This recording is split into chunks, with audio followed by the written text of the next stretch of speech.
Hello everyone. आज हम क्या करेंगे, आज हम आईटी और नेक्स्ट एग्ज़ाम के लिए कुछ कुछ क्वेश्चन सॉल्व करेंगे जो सेल बायोलॉजी से रिलेटेड क्वेश्चन है।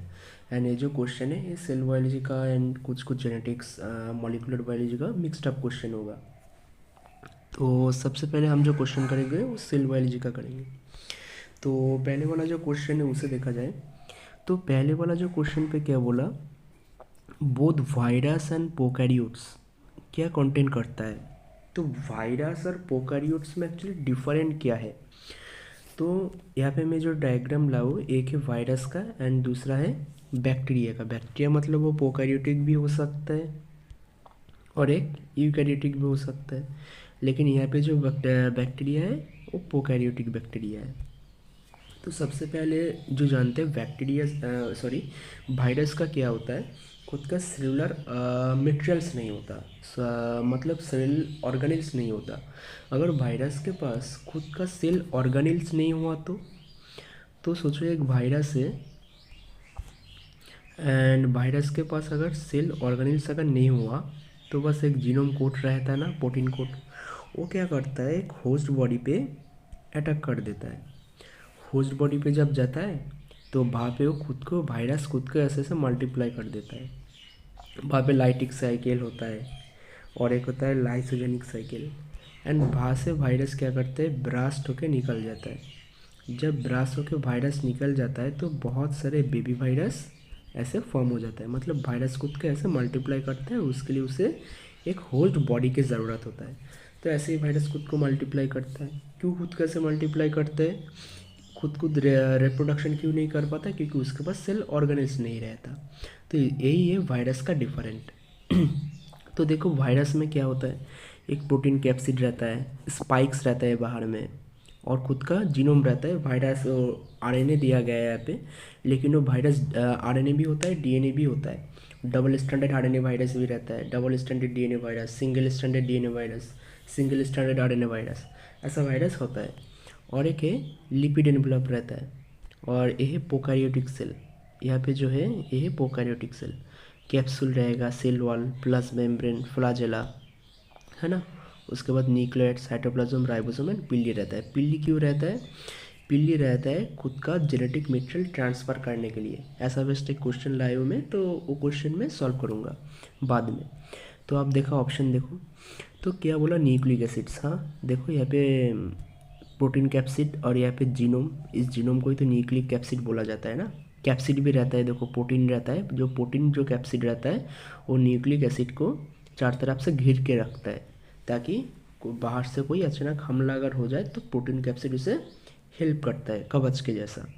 और एक होता है बैक्टीरिया, प्रोकैरियोटिक बैक्टीरिया है यहाँ पे। तो देखो यहाँ पे क्या बोला गया,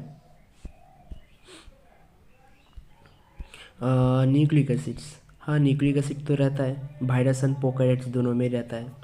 राइबोसोम, राइबोस वायरस पे मैंने क्या बोला, कोई भी सेल ऑर्गेनेल्स नहीं रहता। तो राइबोसोम तो एक सेल ऑर्गेनेल्स है जो सिर्फ प्रोकैरियोटिक में रहता है, वायरस पे तो नहीं रहता, तो राइबोसोम नहीं होगा। प्रोटीन कोड, एक होता है प्रोटीन कोड। प्रोटीन कोड किस में रहता है, वायरस में रहता है ना प्रोटीन कोड, कैप्सिड।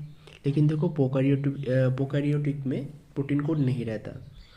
तो मतलब बैक्टीरिया, प्रोकैरियोटिक बैक्टीरिया में प्रोटीन कोड नहीं रहता, तो इसलिए ऑप्शन भी नहीं होगा। और देखो प्लाज्मा मेम्ब्रेन, प्लाज्मा मेम्ब्रेन तो सेल वॉल पे रहता है ना। तो सेल वॉल तो प्रोकैरियोटिक में रहता है, प्रोकैरियोटिक बैक्टीरिया में। वायरस पे तो प्लाज्मा मेम्ब्रेन नहीं रहता, तो ये भी नहीं होगा। और एक है पेप्टिडोग्लाइकन लेयर, पेप्टिडोग्लाइकन लेयर भी नहीं रहता, वो बैक्टीरिया में रहता है, तो इसलिए ये भी नहीं होगा। तो इसलिए जो इसका आंसर है वो न्यूक्लिक एसिड आ जाएगा। तो क्वेश्चन सॉल्व करने के लिए पहले तुम लोग पहले एनसीईआरटी रीड करके आना, उसके बाद इस क्वेश्चन को सॉल्व करना पॉज करके। अब देखो नेक्स्ट वाला जो question, which of the following responsible for the movement of water up a tree. तो जो ट्री एक्चुअली होता है वो एक्चुअली मतलब वाटर को कैसे एब्जॉर्ब करता है। तो अगर ट्री है ना, देखो ये ट्री है, वो क्या कर रहा है। अच्छा तुम लोग पहले ऐसा क्वेश्चन करे थे ना, क्लास 9 10 पे क्वेश्चन होता था ना कि एक थ्योरी होता था आई गेस। तो एक पहले एक सिटी है, सिटी पे क्या होता है, घर होता है। सिटी के ऊपर क्या होता है, वाटर का टैंक भी होता है। कभी कभी नीचे से मैंने, हाँ नीचे से वाटर जाता है, नीचे ऐसे वाटर रहा तो उसे हम ऊपर में कैसे ट्रांसफ़र करेंगे। तो उसके वजह से एक्चुअली यही एक्चुअली कॉन्सेप्ट, वो फिज़िक्स का एक्चुअली कॉन्सेप्ट होता था। तो नीचे पहले क्या होता था, प्रेशर दिया जाता था। नीचे क्या होता है, ज़्यादा पानी है ना, तो पानी का प्रेशर ज़्यादा रहेगा, मतलब यहाँ पे हाई डेंसिटी रहेगा पानी का। हाई डेंसिटी से क्या हो रहा है, यहाँ पे हाई डेंसिटी है,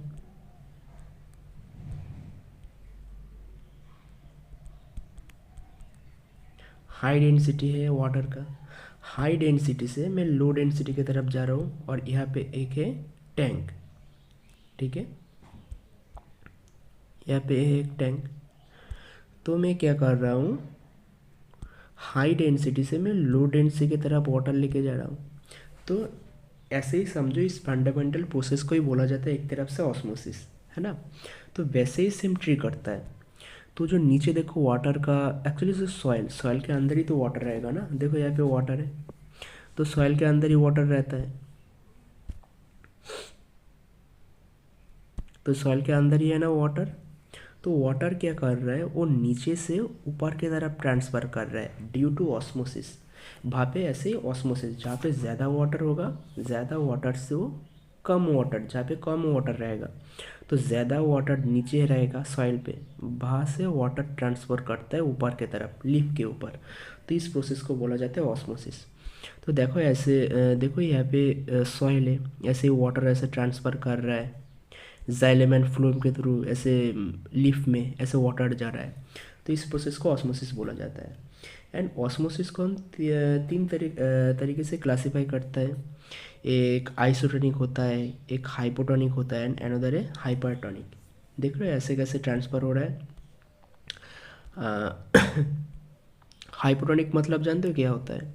हाइपोटोनिक मतलब होता है जब तुम कोई एक सेल के अंदर से पानी निकाल दो। देख रहे हो यहाँ पे एक सेल है और सेल के अंदर से पानी H2 निकल रहा है ना यहाँ पे, है ना। एक सेल के अंदर से पानी देखो यहाँ पे निकल रहा है, पानी ऐसे निकल रहा है यहाँ से, तो इसे बोलते हैं हाइपोटोनिक। और एक होता है हाइपरटोनिक। हाइपरटोनिक पे क्या होता है, सेल के अंदर देखो ऐसे वाटर जा रहा है, तो अगर सेल के अंदर वाटर जा रहा है तो सेल फूल जाएगा ना। तो सोचो कोई एक सेल पहले ऐसा फूला हुआ है और मैं उससे वाटर निकल रहा हूँ, तो सेल ऐसे ऐसे ऐसा हो जाएगा, ऐसा कि स्ट्रक्चर बन जाएगा, उसके अंदर वाटर नहीं होगा। एंड सोचो मैं अनदर एक सेल है जो ऐसा है या फिर ऐसा है, तो मैं उसे क्या कर रहा हूँ, H2 दे रहा हूँ, वाटर दे रहा हूँ, तो सेल कैसे होगा, ऐसे ही एक फूल जाएगा। तो वैसे ही हाइपरटोनिक सॉल्यूशन बोला जाता है यहाँ पे। तो ऐसे ही जो प्रोसेस होता है उसे ऑस्मोसिस बोला जाता है। तो इसलिए जो इसका आंसर हो जाएगा वो ऑस्मोसिस हो जाएगा। अब हम नेक्स्ट वाला जो क्वेश्चन देखेंगे, यहाँ पे क्या बोला, ATP is required all of the following process except, मतलब एटीपी कौन सा प्रोसेस पे यूज़ होता है। तो एक्चुअली एटीपी क्या होता है, एटीपी को बोला जाता है एडिनोसिन ट्राइफॉस्फेट। जहाँ पे एनर्जी लगेगा वहाँ पे एटीपी खर्च होगा, है ना। सोचो कोई तुम कोई एक मतलब तुम एक जगह से दूसरे जगह जाना चाहते हो, है ना। तो इसलिए क्या होगा, तुम्हें एनर्जी लगेगा ना, बिना एनर्जी के तुम थोड़ी एक जगह से दूसरा जगह जा सकते हो, तुम्हें फूड चाहिए, उसके लिए एनर्जी मिलेगा। तो सेम वैसे ही तुम सेल के अंदर से कोई एक चीज़ एक तरफ से दूसरा तरफ लाना चाहते हो, तो उसके लिए एटीपी का रिक्वायर है। हमेशा एटीपी के लिए एटीपी के रिक्वायर नहीं होता, लेकिन कुछ कुछ जगह पे एटीपी का रिक्वायर होता है। जैसे लिगैंड के तरफ से अगर मैं मूव करने का ट्राई करूँ प्लाज्मा मेम्ब्रेन से, तो उस तरफ से एटीपी रहेगा। तो जहाँ पे एटीपी रहता है एक तरफ से, है ना, जहाँ पे एटीपी लगेगा उसे बोला जाता है एक्टिव ट्रांसपोर्ट। एंड जिस जगह पे एटीपी का रिकॉर्ड नहीं होगा उसको बोला जाता है पैसिव ट्रांसपोर्ट। तो एटीपी कहाँ पे रिकॉर्ड होता है, एक्टिव ट्रांसपोर्ट पे रिकॉर्ड होता है, तो यहाँ पे तो एटीपी लगेगा, तो ये ऑप्शन करेक्ट नहीं होगा। और एक बोला गया प्रोटीन सिंथेसिस। प्रोटीन सिंथेसिस कौन करता है, आरएनए करता है ना प्रोटीन सिंथेसिस। वो प्रोटीन का जो काम होता है आरएनए ये सब करता है। तो प्रोटीन सिंथेसिस भी नहीं होगा क्योंकि वहाँ पे एटीपी लगता है। Sodium Na+ K+ pump. Na+ and K+ जो पंप है इसे बोला जाता है एक्टिव ट्रांसपोर्ट। हाँ, सेकेंडरी एक्टिव ट्रांसपोर्ट बोला जाता है। तो मैं ये भी नहीं होगा क्योंकि यहाँ पे भी एटीपी लगता है क्योंकि एक्टिव ट्रांसपोर्ट है ना। तो मैं पहले उसका फंडा क्लियर कर देता हूँ। जो मतलब Na+ एंड K+ पंप, सोचो यहाँ पे कोई एक सेल मेम्ब्रेन है। तुम यहाँ पे इंटीग्रल प्रोटीन के हेल्प से तुम यहाँ पे सोचो मॉलिक्यूल अंदर लेके जा रहा हो और एक बाहर लेके जा रहा हो। तो तुम्हें सोचो Na+ का कॉन्सेंट्रेशन यहाँ पे बहुत सारा Na+ है, ठीक है, बहुत सारा Na+ है यहाँ से। तो तुम यहाँ पे क्या कर रहे हो, 3 Na+। यहाँ पे Na+ का वॉल्यूम ज़्यादा है तो ज़्यादा वॉल्यूम से लो वॉल्यूम पे जाता है ना। और यहाँ पे सोचो इतना कम सोडियम है तो बाहर की तरफ सोडियम जाएगा तो 3 Na+ बाहर जाएगा, है ना। और बाहर क्या है, पोटाशियम के का कॉन्सेंट्रेशन बहुत सारा है तो के बाहर से अंदर की तरफ आएगा तो 2K+ अंदर की तरफ आएगा। तो इसे बोला जाता है सेकेंडरी एक्टिव ट्रांसपोर्ट। यहाँ पे भी एटीपी का रिकवर होता है, ठीक है। तो ये भी नहीं होगा answer. Microtubule movement with in the flagella. Flagella खुद को क्या करता है, फ्लाजेला ना खुद को घुमाता है। सोचो एक फ्लाजेला है, वो क्या करेगा, खुद को ऐसे रोटेट करेगा, ऐसे ऐसे रोटेट करेगा। जब फ्लाजेला खुद को रोटेट करता है तो उसके लिए एनर्जी लगता है। वो जो रोटेट है वो क्लॉकवाइज भी हो सकता है या फिर वो एंटी क्लॉकवाइज भी हो सकता है, ठीक है। तो रोटेट करने के लिए एनर्जी लगेगा, मतलब एटीपी का रिकवर होता है, तो ये भी नहीं होगा। और एक है फैसिलिटेड डिफ्यूजन, तो बचा यही, तो यही आंसर होगा। फैसिलिटेड डिफ्यूजन के अंदर क्या होता है, सिंपल डिफ्यूजन आता है। तो यहाँ पे हमें एटीपी का रिकवर नहीं होता है। ये देखो एक्टिव ट्रांसपोर्ट वो क्या होता है, एटीपी का रिकवर होता है। और ये जो मॉलिक्यूल्स है, और यहाँ पे जो मॉलिक्यूल्स होता है,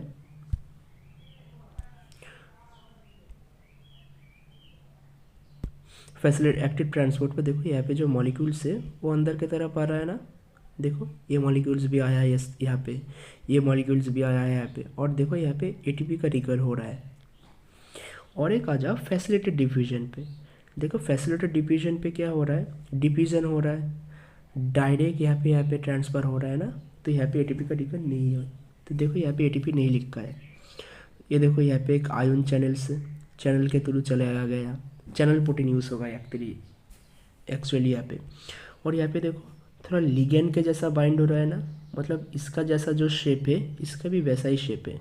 तो ये क्या कर रहा है, यहाँ पे बाइंड हो रहा है और डायरेक्टली यहाँ पे ट्रांसफ़र हो रहा है। तो ऐसे भी हो रहा है फैसिलिटेड डिफ्यूजन पे, है ना। तो इसलिए जो इसका आंसर आ जाएगा वो ऑप्शन बी आ जाएगा। और एक बोला गया नेक्स्ट वाला जो question, DNA replication occur during. DNA replication कौन सा फेज में होता है, डीएनए रेप्लिकेशन मतलब क्या होता है, डीएनए रेप्लिकेशन मतलब होता है पेरेंटल डीएनए से डॉटर डीएनए बनना, है ना। तो सोचो यहाँ पे जो पेरेंटल डीएनए है उससे ऐसे डॉटर डीएनए बनेगा, तो इसको बोला जाता है डीएनए रेप्लिकेशन। तो डीएनए रेप्लिकेशन कौन सा फेज में होता है, तो सेल साइकिल का एक्चुअली कितना फेज होता है, प्रोपेज, मेटाफेज, एनाफेज, टेलोफेज होता है ना। प्रोपेज रहता है, मेटाफेज, एनाफेज, टेलोफेज, और एक होता है इंटरफेज। इंटरफेज में क्या होता है, ये देखो यहाँ पे जीऑन है, G2 एंड और एक होता है एम फेज। तो ये जो फेज होता है इसे बोला जाता है, इसे इंटरफेज बोला जाता है, ठीक है ना। तो जो इंटरफेज में देखो कौन सा स्टेज है, एस फेज। यहाँ पे जो है लिखा है डीएनए रेप्लिकेशन। तो इस फेज में क्या होता है, डीएनए रेप्लिकेशन। और इस फेज कौन सा फेज के अंदर आता है, इस फेज आता है इंटरफेज के अंदर, ठीक है। इस फेज कौन सा स्टेज में आता है, इंटरफेज के अंदर आता है। तो इसलिए जो इसका आंसर है वो इंटरफेज आ जाएगा। तो इसलिए जो उसका जो आंसर है इंटरफेज आ जाएगा।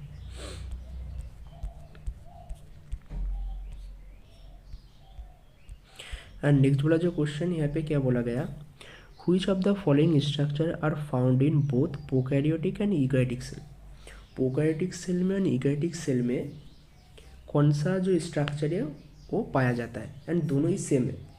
तो देखो प्रोकैरियोटिक ना एक्चुअली क्या होता है, वो बहुत पहले वाला सेल है।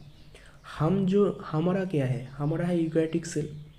यूकैरियोटिक सेल भी आया है प्रोकैरियोटिक सेल से, और प्रोकैरियोटिक सेल सबसे पहले क्रिएट हुआ था, ठीक है। तो जो प्रोकैरियोटिक सेल सबसे पहले क्रिएट हुआ था, तो प्रोकैरियोटिक सेल में ना सेल ऑर्गेनेल्स नहीं रहता, बस राइबोसोम ही रहता है।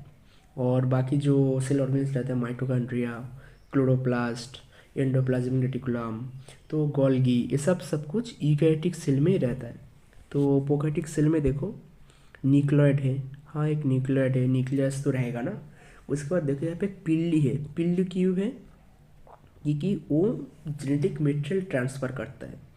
वो नेक्स्ट वाला उसका जो कॉन्सेप्ट है, मैं नेक्स्ट वाला क्वेश्चन पे आऊँगा, तो पहले इसे समझ लो। तो जो पिल्ली रहता है वो जेनेटिक मटेरियल ट्रांसफ़र करने के लिए रहता है। साइटोप्लाज्म तो रहेगा, सेल वॉल रहता है, प्लाज्मा मेम्ब्रेन रहता है, ये सब तो नॉर्मल है। और एक होता है फ्लैजेला, खुद को मूवमेंट करने के लिए, है ना। और एक होता है यहाँ पे फिमरी भी रहता है, फिमरी भी रहता है उसको अटैच करने के लिए, सिलिया भी रहता है यहाँ पे। ये है प्रोकैरियोटिक सेल। अब आ जाओ यूकैरियोटिक सेल में, देखो सारे के सारे सेल ऑर्गेनेल्स है, न्यूक्लियस, न्यूक्लियोलस है, गोल्गी है, endoplasmic cytoskeleton, plasma membrane, vesicle, सब कुछ है। तो देखो प्रोकैरियोटिक सेल में बस एक ही सेल ऑर्गेनेल्स रहता है, वो है राइबोसोम, ठीक है। और यूकैरियोटिक सेल पे भी राइबोसोम रहता है, ठीक है। तो देखो यहाँ पे क्या क्या दिया गया है, प्रोकैरियोटिक और यूकैरियोटिक सेल में क्या क्या रहता है। तो देखो क्लोरोप्लास्ट, क्लोरोप्लास्ट तो एक सेल ऑर्गेनेल्स है ना, तो प्रोकैरियोटिक सेल पे तो नहीं रहता, सेल मेम्ब्रेन दोनों पे ही रहता है, प्रोकैरियोटिक एंड यूकैरियोटिक पे। लेकिन जो क्लोरोप्लास्ट है वो बस यूकैरियोटिक में रहता है, प्रोकैरियोटिक में नहीं रहता, तो जो क्लोरोप्लास्ट है वो नहीं होगा। तो देखो cell wall and nuclear involve, cell wall तो सब में रहता है, प्रोकैरियोटिक एंड यूकैरियोटिक में रहता है। लेकिन जो न्यूक्लियर जो एनवेलप होता है ना, वो प्रोकैरियोटिक सेल में नहीं रहता, बस देखो न्यूक्लियस है, न्यूक्लियर एनवेलप नहीं रहता प्रोकैरियोटिक में, तो इसलिए ये तो नहीं होगा। अब देखो flagella and endoplasmic reticulum, flagella देखा है ना हमने, प्रोकैरियोटिक सेल में रहता है फ्लैजेला। यहाँ पे देखो, ये देखो फ्लैजेला है प्रोकैरियोटिक सेल में, तो फ्लैजेला रहता है प्रोकैरियोटिक सेल में, लेकिन यूकैरियोटिक सेल में नहीं रहता है फ्लैजेला, क्योंकि हम तो बैक्टीरिया नहीं है ना। तो फ्लैजेला एंड एंडोप्लाज्मिक रेटिकुलम जो है वो तो नहीं रहता, फ्लैजेला बस तो प्रोकैरियोटिक में रहता है, एंडोप्लाज्मिक रेटिकुलम तो यूकैरियोटिक में रहता है, तो ये भी नहीं होगा। गोल्गी कॉम्प्लेक्स, तो जो गोल्गी बॉडी है वो तो यूकैरियोटिक सेल में रहता है। माइटोकॉन्ड्रिया भी एक सेल ऑर्गेनेल है, वो भी यूकैरियोटिक सेल में रहता है।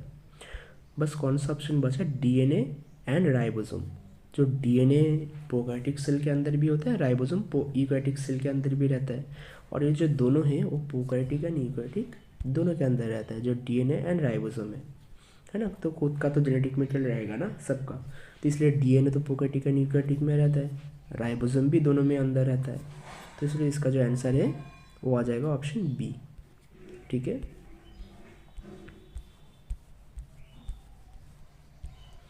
अब देखो जो नेक्स्ट वाला question, which of the following function of the Golgi complex. तो जो गोल्गी बॉडी है वो क्या एक्चुअली फंक्शन करता है, प्रोटीन सिंथेसिस करता है, राइबोसोम सिंथेसिस, डीएनए रेप्लिकेशन, या फिर कैल्शियम स्टोरेज करता है, या फिर पैकेजिंग एंड मॉडिफिकेशन करता है।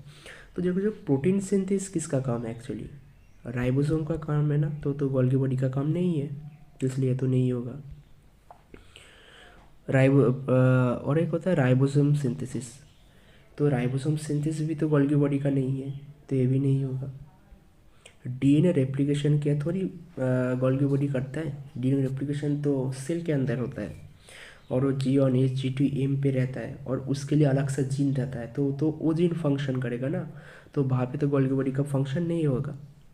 कैल्शियम स्टोरेज, ये भी गोल्गी बॉडी नहीं करता, गोल्गी बॉडी क्या करता है, मॉडिफाई करता है प्रोटीन्स को, एंड उसको वेसिकल्स के थ्रू ट्रांसफ़र कर देता है। तो देखो यहाँ पे दिया गया है, देख लो जैसे एंडोप्लाज्मिक रेटिकुलम में बाहर से कैसे गोल्गी बॉडी ऐसे फॉर्म हो रहा है, गोल्गी अपैरेटस है ना यहाँ पे, देखो यहाँ पे। उसके बाद क्या कर रहा है गोल्गी बॉडी, देखो यहाँ पे सेकेंडरी वेसिकल्स बना रहा है ना। देखो सेकेंडरी वेसिकल्स के अंदर सेकेंडरी प्रोटीन्स है। उसके बाद वो सिक्रेटेड हो रहा है आउटसाइड पे, देखो ये देखो रेगुलेशन ऑफ सिक्रेशन हो रहा है। तो गोल्गी बॉडी पहले क्या कर रहा है यहाँ पे, देखो सिक्रेशन कर रहा है प्रोटीन्स को, वेसिकल्स को। तो सिक्रे और इसको क्या कर रहा है आउटसाइड पे ट्रांसफ़र कर रहा है। तो यही होता है गोल्गी बॉडी का काम। और एक बात होता है गोल्गी बॉडी से क्या होता है, लाइसोसोम बनता है। हाँ, गोल्गी बॉडी से लाइसोसोम बनता है। गोल्गी बॉडी क्या कर रहा है, देखो जो मैंने यहाँ पे क्या बोला, जो सिक्रेटरी वेसिकल्स है, तो गोल्गी बॉडी यहाँ पे देखो वेसिकल्स बना रहा है। वो जो वेसिकल्स है वो एक्सेस में जमा होता है गोल्गी बॉडी के बाहर, ये सब एक्सेस में जमा होता है, ठीक है। और वो क्या कर रहा है, धीरे धीरे खुद का साइज इंक्रीज कर देता है और वहाँ से क्रिएट हो जाता है लाइसोसोम, है ना। तो वो क्या कर रहा है, वेसिकल्स बनाता है, सिक्रेशन करता है। तो इसलिए देखो इसका जो आंसर है वो packaging protein and into vesicles, वो वेसिकल में ट्रांसफ़र कर देता है। तो इसलिए जो इसका आंसर है वो ऑप्शन ई आ जाएगा। अब नेक्स्ट वाला जो क्वेश्चन देखो, which of the following cellular bodies contain the enzyme breakdown of macromolecules. अच्छा, ये जो क्वेश्चन है थोड़ा रटने वाला क्वेश्चन है, तो इसे एनसीईआरटी पे देखना, अगर मिल गया तो, अगर नहीं मिला तो आप एक बुक चॉइस कर सकते हो। पाथफाइंडर लाइफ साइंस नाम का एक बुक है, तो वहाँ पे तुम सब प्रैक्टिस का, सॉरी प्रैक्टिस भी, हाँ प्रैक्टिस का भी क्वेश्चन है और रीडिंग करने का भी, थ्योरी का बहुत बढ़िया एक बुक है। वहाँ पे तुम बहुत बढ़िया से थ्योरी मिल जाएगा। तो वहाँ पे देख सकते हो, वहाँ पे जो सेल चैप्टर वाला, जो सेल का जो चैप्टर है वहाँ पे लिखा है। तो जो सेलुलर जो बॉडी से वो कंटेन करता है एंजाइम, जो एक्चुअली जो मैक्रो मॉलिक्यूल्स को जो ब्रेक करने वाला काम होता है वो लाइसोजाइम का ही होता है। बड़े बड़े जो मॉलिक्यूल्स है उसको ब्रेक करेगा छोटे छोटे मॉलिक्यूल्स में, तो इसका जो काम होता है वो लाइसोजाइम ही करता है।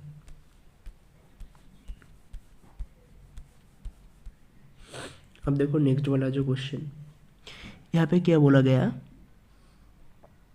रिफर, एक्चुअली डायग्राम किसका है। एक्चुअली ये जो डायग्राम है ना, तो तुम सब पहले एटीपी का डायग्राम अच्छे से रख लेना। एटीपी का एक्चुअली स्ट्रक्चर कैसा होता है, तो ये जो स्ट्रक्चर है ये है एटीपी का स्ट्रक्चर। देखो एटीपी के स्ट्रक्चर में क्या होता है, एक है नाइट्रोजनस बेस रहता है ना यहाँ पे, देखो एक नाइट्रोजनस बेस है यहाँ पे, है ना, एक नाइट्रोजनस बेस है यहाँ पे। नाइट्रोजनस बेस मतलब यहाँ पे एडेनिन रहेगा, और ये जो स्ट्रक्चर है ये है एडेनिन का स्ट्रक्चर। जो डीएनए के अंदर रहता है ना एडेनिन, तो वही है एडेनिन का स्ट्रक्चर। और यहाँ पे देखो ये है आरएनए का स्ट्रक्चर। आरएनए का स्ट्रक्चर में कैसे समझे, आरएनए का स्ट्रक्चर, आरएनए जो है वो है पेंटामरिक है। देखो यहाँ पे एक पेंटामरिक स्ट्रक्चर है, केमिस्ट्री में आप पढ़े हुए हो। और देखो नीचे 2 ओइज ग्रुप रहेगा। अगर आरएनए पे 2 ओइज ग्रुप रहता है ना, तो इसका जो ऑक्सीजन है वैसे लोन पेयर रहता है। तो जो ऑक्सीजन रहता है इसका ऐसे लोन पेयर रहता है, और ये लोन पेयर यहाँ पे इंटरेक्शन होता है। अगर लोन पेयर इंटरेक्शन होगा तो वो ज़्यादा अनस्टेबल हो जाएगा, तो ऐसे ही आरएनए अनस्टेबल हो जाता है। लेकिन डीएनए पे क्या होता है, ऐसे होता है डीएनटीपी का स्ट्रक्चर। जो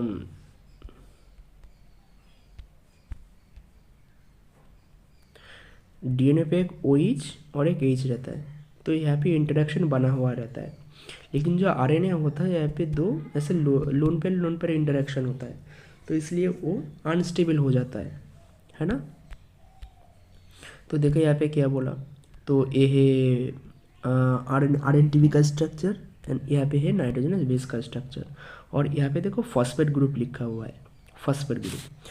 तो एटीपी को एक्चुअली एनर्जी कैसे मिलता है, ये जो फॉस्फेट ग्रुप का जो ऑक्सीजन देखो ना यहाँ पे, जो ऐसे ऑक्सीजन लगा हुआ है, ये ऑक्सीजन और इस फॉस्फेट एनर्जी तोड़ता है खुद के अंदर। ये जो बॉन्ड है वो ब्रेक हो जाता है, ऐसे ऐसे बॉन्ड ब्रेक हो जाता है। तो जब बॉन्ड ब्रेक होगा ये सब कुछ रिलीज हो जाता है, तभी एटीपी का एनर्जी मिलता है। अगर आईटी और नेक्स्ट पे क्वेश्चन आए ऐसा कुछ कॉन्सेप्ट का कि एटीपी को एनर्जी मिलने का तरीका कैसे होता है, तो तुम सब आग बंद करके ये जो फॉस्फेट ग्रुप है इसको मार्क करके आना, क्योंकि एटीपी का जो एनर्जी मिलता है वो फॉस्फेट ग्रुप की वजह से ही मिलता है, ठीक है। तो ये जो स्ट्रक्चर है ये है एटीपी का स्ट्रक्चर, ठीक है। तो अब देखो इस क्वेश्चन में क्या बोला गया है, तो इसका जो ट्रू कौन सा होगा, एक्सेप्ट मतलब कौन सा गलत होगा। तो द मॉलिक्यूल रिलीज एनर्जी, हाँ एटीपी तो एनर्जी रिलीज करता है, and form ATP plus P I, हाँ एटीपी से एटीपी प्लस पी आई तो बनता है ना। एटीपी से क्या होता है, एटीपी प्लस एक इनऑर्गेनिक फॉस्फेट बनता है, उसे हम पी आई बोलते हैं, तो इसे बोलता है। तो इसलिए ये आंसर तो करेक्ट है, मतलब ये आंसर तो सही है, तो ये आंसर तो नहीं होगा। High energy bonds are localised position A and B, हाँ हाई एनर्जेटिक बॉन्ड्स रहता है ना, यहाँ पे देखो कितना हाई एनर्जेटिक बॉन्ड्स है सारे, तो इसलिए तो एक हाई एनर्जेटिक बॉन्ड्स है, तो ये ऑप्शन भी नहीं होगा। और नीचे देखते हैं part of the molecule describe the structure of RNA molecules, हाँ यहाँ पे आरएनए मॉलिक्यूल्स का तो स्ट्रक्चर है, मैंने बोला ना यहाँ पे देखो, इसे मैंने क्या बोला, आरएनटीपी बोला, आरएनए का स्ट्रक्चर, नीचे दो ओइज रहेगा, दोनों के अंदर लोन पर इंटरेक्शन होगा, तो इसलिए अनस्टेबल होता है आरएनए, आरएनटीपी। तो ये तो आरएनए का स्ट्रक्चर है, तो ये भी नहीं होगा, ये तो करेक्ट है। The molecule can provide energy muscle concentration, हाँ मसल कॉन्सेंट्रेशन करोगे तो उसके लिए तो एटीपी खर्च होगा, तो ये भी नहीं होगा। तो ये polymer made of this molecule is an energy storage, नहीं एनर्जी स्टोरेज तो एटीपी नहीं करता सेल के अंदर, एटीपी क्या करता है हमें एनर्जी प्रोवाइड करता है, एनर्जी स्टोरेज नहीं करता, तो इसलिए जो इसका जो आंसर है ये करेक्ट होगा, ऑप्शन सी हो जाएगा करेक्ट आंसर इसका। अब हम क्या करेंगे, जो नेक्स्ट वाला जो क्वेश्चन है उसे हम देखेंगे। तो देखो पहले क्वेश्चन में क्या बोला, which of the following correctly describe the plasmid. तो प्लाज्मिड क्या होता है, प्लाज्मिड क्या होता है, कोई एक सेल के अंदर, बैक्टीरियल सेल, उसके अंदर extra chromosomal and double standard एक डीएनए मॉलिक्यूल्स रहता है, उसे हम प्लाज्मिड बोलते हैं। देखो तो देखो पहले इस पिक्चर को देखो, तो देखो पहले एक बैक्टीरियल सेल दिया गया है हमें, है ना, तो वहाँ पे देखो एक्स्ट्रा क्रोमोसोमल क्यों बोलते हैं हम उसको, तो पहले बैक्टीरिया के अंदर एक डीएनए रहता है, बैक्टीरियल डीएनए बोलते हैं उसे, ठीक है, वो खुद का बैक्टीरियल डीएनए है, और उसके अंदर और एक स्ट्रक्चर रहता है, उसके अंदर क्या बोला, और एक स्ट्रक्चर रहता है देखो, और एक वो डिसर्कुलर डीएनए स्टैंडर्ड मटेरियल रहेगा, तो उसे हम बोलते हैं प्लाज्मिड, उसे हम क्या बोलते हैं, उसे हम बोलते हैं प्लाज्मिड। तो एक्स्ट्रा क्रोमोसोमल क्योंकि बैक्टीरिया के अंदर खुद का एक डीएनए है, और एक्स्ट्रा और एक डीएनए है जो डबल स्टैंडर्ड है और सर्कुलर है, तो इसलिए उसको बोला जाता है प्लाज्मिड, है ना। तो अब देखो ऑप्शन पे क्या बोला, they are composed of only RNA, यहाँ पे क्या बोला, they are composed of only RNA, they are composed of RNA and protein, they are DNA segments of RNA and bacteria, they are DNA courses of virus, they can be transferred between the bacteria during conjugation। तो देखो पहले they are composed of only RNA, नहीं only RNA नहीं था, वो extra chromosomal DNA double standard होता है, तो ये तो गलत होगा। They are composed of RNA and protein, नहीं ये भी गलत होगा। They are DNA segments of chromosomes of bacteria, हाँ डीएनए सेगमेंट्स तो रहता है, लेकिन हमेशा क्रोमोसोम में बैक्टीरिया, देखो यहाँ पे क्या बोला सॉरी, तो बैक्टीरिया के अंदर खुद का क्रोमोसोम तो रहता है, वो बैक्टीरियल डीएनए होता है, और एक क्रोमोसोम स्ट्रक्चर रहता है, उसे प्लाज्मिड बोला जाता है। तो कौन सा क्रोमोसोम के लिए हमें बात करा, अगर वहाँ पे बोला double standard and circular chromosome and DNA, तभी ऑप्शन करेक्ट होता, लेकिन ये करेक्टली डिस्क्राइब नहीं कर रहा है, तो ये भी नहीं होगा। They are DNA courses of virus, नहीं प्लाज्मिड किस में रहता है, वायरस में थोड़ी प्लाज्मिड रहता है, प्लाज्मिड तो बैक्टीरिया के अंदर रहता है, तो ये भी नहीं होगा। और क्या बोला, they can transfer between the bacteria during conjugation, हाँ जो बैक्टीरिया है वो प्लाज्मिड की हेल्प से कॉन्जुगेशन कर रहा है। अच्छा इसके कॉन्सेप्ट में बोल रहा हूँ, देखो बैक्टीरिया का जो कॉन्जुगेशन क्या होता है, देखो बैक्टीरिया के अंदर खुद का क्रोमोसोमल डीएनए रहता है और एक है प्लाज्मिड, ठीक है, और बैक्टीरिया क्या करता है, उसका जो पिल्ली रहता है, तो एक है डोनर ए पॉजिटिव सेल, वो क्या करता है, उसका खुद का एक पिल्ली रहता है, वो दूसरा कोई एक बैक्टीरियल सेल के अंदर डाल देता है ना। तो देखो क्या कर रहा है, एक पॉजिटिव जो हमेशा याद रखना है, पॉजिटिव बैक्टीरिया एक नेगेटिव बैक्टीरिया को ट्रांसफ़र करता है, तो जो एक पॉजिटिव जो बैक्टीरिया है वो क्या करता है, एक पॉजिटिव बैक्टीरिया उसका जो पिल्ली है वो दूसरा बैक्टीरिया के अंदर डाल दिया, देखो ये पिल्ली है, यहाँ पे एक पिल्ली है, तो दूसरा बैक्टीरिया के अंदर डाल दिया, रेसिपिएंट ए नेगेटिव सेल के अंदर, है ना। तो उसके बाद क्या कर रहा है, इस बैक्टीरिया जो ए पॉजिटिव जो बैक्टीरिया है इसका जीनोम ना इसके अंदर ऐसे ट्रांसफ़र हो जाएगा। तो देखो खुद पहले ऐसे पिल्ली से जॉइंट हो गया, उसके बाद इसका जो extra chromosomal double standard DNA जो प्लाज्मिड है देखो कैसे ट्रांसफ़र हो रहा है इस तरफ, है ना, यहाँ पे ट्रांसफ़र हो रहा है। अब ट्रांसफ़र होकर पूरा इस तरफ चले आया, खुद का कॉपी बना लिया। तो जो पहले ए सेल क्या था, ए नेगेटिव सेल था, और ए सेल देखो ए पॉजिटिव सेल बन गया, और ये तो पहले से ये पॉजिटिव सेल था। तो ऐसे ही प्लाज्मिड क्या करता है, खुद के अंदर कॉन्जुगेशन करता है। तो इसलिए जो इसका आंसर है वो ऑप्शन ई आ जाएगा। ये जो है ऑप्शन है वो करेक्टली डिस्क्राइब कर रहा है यहाँ पे, ऑप्शन ई। अब देखो यहाँ पे क्या बोला, एक तो जनरल नॉलेज वाला क्वेश्चन है। तो क्या बोला गया, refer of the following diagram. पहले तुमको एक डायग्राम दिया गया है यहाँ पे, in which A dialysis bag, यहाँ पे एक डायलिसिस बैग दिया गया है, filled with solution of sucrose, जिसके अंदर सुक्रोज है ना, देखो सुक्रोज है इसके अंदर, और क्या होता है एंड ग्लूकोज है, सुक्रोज एंड ग्लूकोज है इस डायलिसिस बैग के अंदर, और इस डायलिसिस बैग को एक बीकर के अंदर डाल दिया गया है जिसके अंदर फ्रुक्टोज ग्लूकोज एंड सुक्रोज है। तो dialysis tubing will allow fructose and glucose, तो जो डायलिसिस ट्यूब है वो ग्लूकोज एंड फ्रुक्टोज के अलाउ करता है, but not sucrose pass through. तो जो डायलिसिस जो बैग है, पहले अच्छे से समझो इसको, अगर इस लाइन को तुम समझे यहाँ से इतना तक, तभी ये क्वेश्चन का फंडा क्लियर हो जाएगा, मतलब एक चांस में क्लियर हो जाएगा ये क्वेश्चन। तो जो पहले जो डायलिसिस बैग है वो क्या कर रहा है, ट्यूब अलाउ कर रहा है फ्रुक्टोज को एंड ग्लूकोज को, फ्रुक्टोज एंड, यही याद रखना, फ्रुक्टोज एंड ग्लूकोज को ही क्या कर रहा है, अलाउ कर रहा है, बट सुक्रोज को पास नहीं कर रहा है।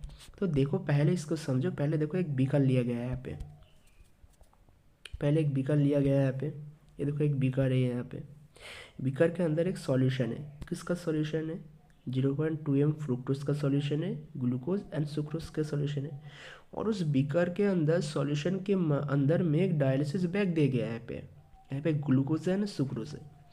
तो अब क्या बोल रहा है हमें, जो डायलिसिस जो ट्यूब है वो फ्रुक्टोज एंड ग्लूकोज के अलाउ कर रहा है, तो जो फ्रुक्टोज के अलाउ कर रहा है और ग्लूकोज के अलाउ कर रहा है, ठीक है, फ्रुक्टोज एंड ग्लूकोज को अलाउ कर रहा है, तो किसके अलाउ कर रहा है, ग्लूकोज को और फ्रुक्टोज को ही अलाउ कर रहा है ना, और dialysis bag dialysis tube, but not sucrose, लेकिन सुक्रोज को अलाउ नहीं कर रहा है, सुक्रोज को अलाउ नहीं कर रहा है।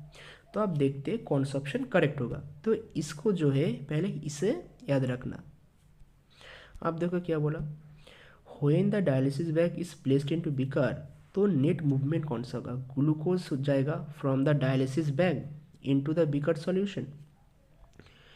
तो जो ग्लूकोज है वो डायलिसिस बैग के अंदर जाएगा इनटू द बीकर सॉल्यूशन, बोलो कौन सा होगा यहाँ पे। और एक दिया गया यहाँ पे सुक्रोज जाएगा, नहीं सुक्रोज तो बिल्कुल नहीं जाएगा, क्योंकि बोला ही गया है यहाँ पे सुक्रोज का ट्रांसफ़र नहीं होगा, है ना, नहीं होगा सुक्रोज का। और क्या क्या ऑप्शन दिया गया है देखते हैं हम, सुक्रोज जाएगा बीकर के अंदर, नहीं सुक्रोज तो वहाँ पे बोला ही गया है, सुक्रोज तो बिल्कुल नहीं जाएगा, तो ये भी नहीं होगा। ग्लूकोज जाएगा from the beaker solution into dialysis bag, तो जो ग्लूकोज देखो यहाँ पे कितना सॉल्यूशन दे रहा है, कितना कॉन्सेंट्रेशन है, 0.2 मोलर दिया गया है, 0.2 मोलर से थोड़ी 0.4 मोलर के अंदर ट्रांसफ़र होता है, कभी नहीं होता। क्यों नहीं होता, क्योंकि देखो यहाँ पे ग्लूकोज का कॉन्सेंट्रेशन 0.2 दिया गया है, मतलब बहुत कम, और यहाँ पे 0.4, तो कम से ज़्यादा की तरफ थोड़ी ट्रांसफ़र होता है ना, नहीं होता। तो इसलिए जो इसका आंसर है वो नहीं होगा। फ्रुक्टोज जाएगा from the dialysis bag into the beaker, fructose तो यहाँ पे नहीं है, डायलिसिस बैग के अंदर ग्लूकोज है, डायलिसिस बैग के अंदर ग्लूकोज एंड सुक्रोज है, फ्रुक्टोज तो नहीं है, तो यहाँ पे फ्रुक्टोज रहता तो वो जा पाता, लेकिन फ्रुक्टोज तो यहाँ पे नहीं है, तो फ्रुक्टोज कैसे जाएगा, तो ये भी नहीं होगा। और क्या बोला, और एक ही ऑप्शन बचा तो यही करेक्ट होगा, इसे देख लेते हैं। ग्लूकोज जाएगा फ्रॉम द डायलिसिस बैग, ये जो ग्लूकोज है ये जाएगा dialysis bag, from the dialysis bag into the beaker solution. देखो यहाँ पे ग्लूकोज कितना दिया गया है, 0.4 ml दिया गया है, 0.4 m दिया गया है, और 0.4 m से जा रहा है 0.2 m की तरफ, तो ज़्यादा से कम की तरफ जा रहा है, तो इसलिए ही ऑप्शन करेक्ट हो जाएगा।